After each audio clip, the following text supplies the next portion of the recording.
kuna mbabe mmoja amechukua eneo la serikali, amevunja majengo yaliyoko pale kwenye eneo la serikali pale Katoro, ameanzisha biashara pale. Anapozungumza na viongozi wa serikali anawadharau, yani anaonyesha yeye ni mbabe, amewaweka viongozi mfukoni. Ninafahamu kuna arabii mbili zimechukuliwa pale, arabii yake amechukua na kuna arabii ya kiongozi wa serikali amechukua.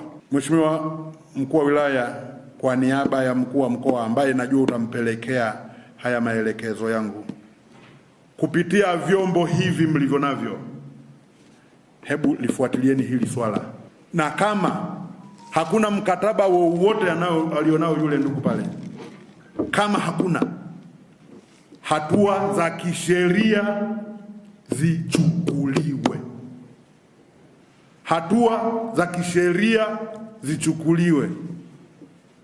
Nimeona ile clip inaendelea kuzunguka, haijanibariki kabisa. Vyombo vyako vikafanya hiyo kazi na nipate mrejesho ndani ya siku 14 kwamba swala hili limesimama kwenye msimamo upi.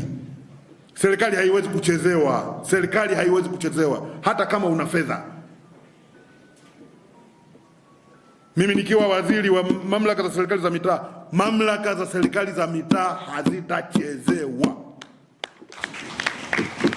hata kama huyo mtu ana fedha kiasi gani.